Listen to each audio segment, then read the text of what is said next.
Shalom, haleluya, puji Tuhan.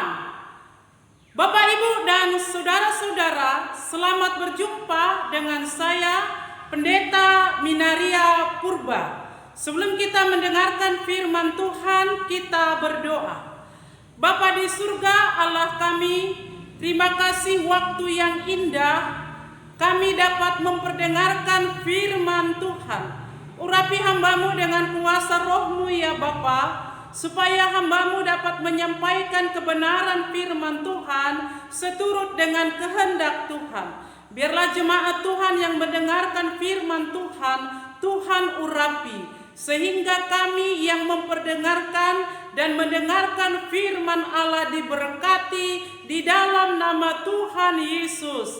Amin. Bapak, Ibu, dan saudara-saudara, firman Tuhan kepada kita hari ini tertulis dari Injil Matius pasal 16 ayat 21 sampai ayat 29. Tema penderitaan Yesus dan syarat-syarat mengikut Yesus. Firman Tuhan berisikan percakapan Tuhan Yesus bersama Petrus dan murid-muridnya. Yesus berkata, "Aku akan pergi ke Yerusalem menghadapi banyak penderitaan dari pihak tua-tua, imam-imam kepala, dan ahli-ahli Taurat, lalu dibunuh dan bangkit pada hari yang ketiga." Petrus mendesak Yesus ke samping dan menegur dia, berkata, "Allah menjauhkan hal itu, sekali-kali takkan menimpa engkau." Mendengar perkataan Petrus, Yesus menjawab dan berkata kepada Petrus, "Enyahlah engkau iblis, sebab engkau suatu batu sandungan bagiku.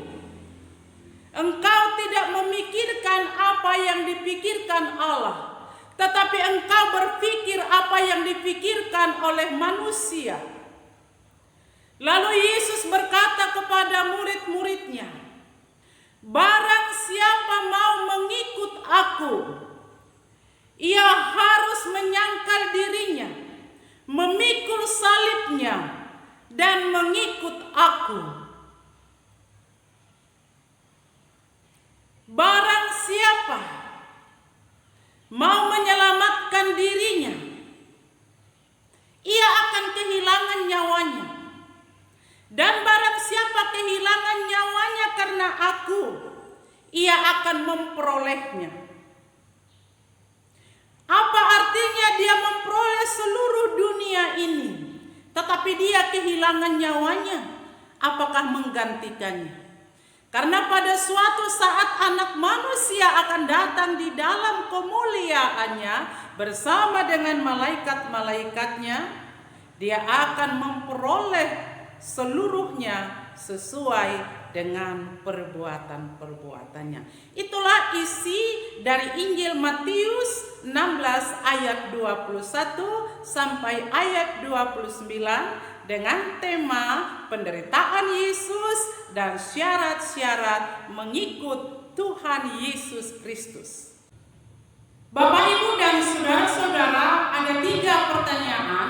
Pertama, apa penderitaan Tuhan Yesus? Yang kedua, bagaimana manusia menghadapi penderitaan itu yang diwakilkan oleh Petrus? Yang ketiga, apa syarat-syarat mengikut Tuhan Yesus Kristus?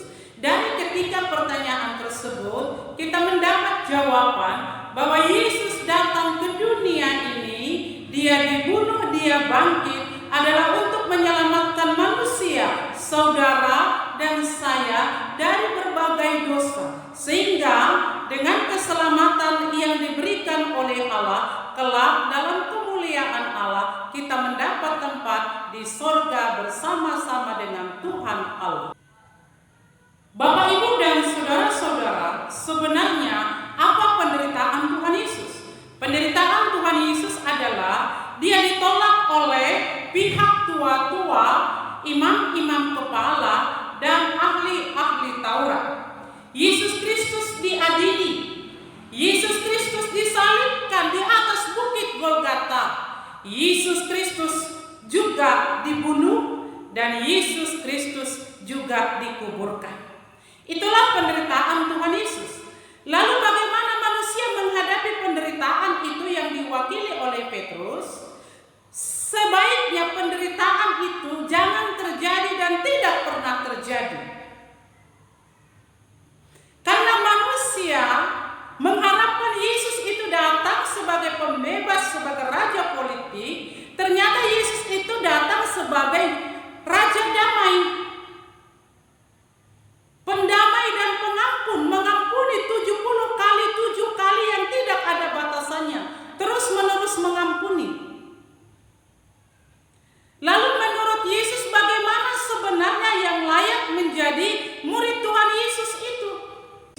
Syarat mengikut Tuhan Yesus Kristus adalah memikul salibnya, menyangkal diri, dan mengikut Tuhan Yesus Kristus. Menyangkal diri artinya menonjolkan otoritas Allah dalam segala hal. Yang kedua, tidak ada apa-apanya kita ini tanpa Allah. Kita bisa karena Allah. Semua yang baik berasal dari Allah. Memikul salib, siap menghadapi suka dan duka dalam kehidupan ini.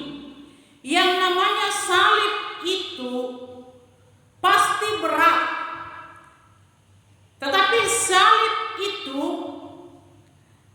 bila diterima dengan baik, maka salib itu menjadi enak. Dan salib itu sendiri menjadi kasih. Kasih kepada Allah dan kasih terhadap manusia. Dan sekarang kasih itu sudah merupakan hiasan yang terindah, sering sekali dilakukan, dijadikan menjadi mainan kalung, menjadi satu kasih, bukti kasih Allah kepada manusia. Kasih itu juga merupakan pengorbanan Yesus Kristus untuk menyelamatkan manusia. Mengikut Yesus Kristus artinya manusia itu berjalan di belakang Yesus. Manusia itu mendukung visi dan misi Allah untuk menyelamatkan manusia, menyelamatkan saya, saudara, kita semua yang percaya kepada Yesus Kristus. Hanya Yesus jalan keselamatan. Bapak, Ibu, dan saudara-saudara, dari firman Tuhan yang sudah kita dengarkan, apa yang bisa kita tarik menjadi berkat rohani bagi kita? Pertama, bersyukurlah. Bersyukur karena Yesus mau berkorban untuk saudara dan saya, untuk kita semua. Karena seharusnya kitalah yang menghadapi tantangan itu, kitalah yang menghadapi cobaan itu, kitalah yang harus dibunuh karena kita yang berdosa. Tetapi Yesus mau memikul salib itu untuk keselamatan kita manusia. Karena itu Rasul Paulus berkata, 1 Tesalonika 5 ayat 18, mengucap syukurlah dalam segala hal. Yang kedua, hadapilah semua tantangan, cobaan, masalah itu bersama dengan Tuhan Yesus Kristus. Allah tidak memberikan pencobaan itu di luar batas kemampuan kita. Rasul Paulus berkata, 1 Korintus 10 ayat 13, pencobaan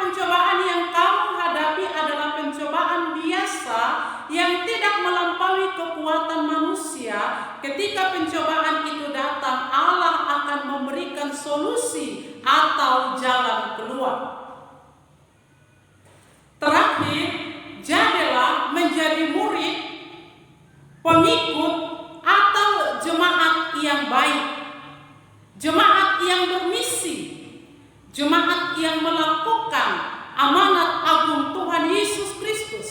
Dari Injil Matius 28 ayat 19 sampai ayat 20 berkata, "Pergilah ke seluruh dunia, jadikanlah semua bangsa menjadi muridku, baptislah mereka di dalam nama Allah Bapa dan Roh Kudus, ajarlah mereka, dan aku akan menyertai engkau sampai kepada akhir zaman." Artinya sampai selama-lamanya Allah akan menyertai, Allah akan memberkati. Dan jadilah jemaat yang bertumbuh imannya, yang memberkati umat ciptaan Allah. Sehingga saya, saudara, kita semua yang percaya kepada Tuhan Yesus Kristus akan diselamatkan. Tuhan Yesus menyertai, melindungi, dan memberkati kita semua. Amin. Kita berdoa.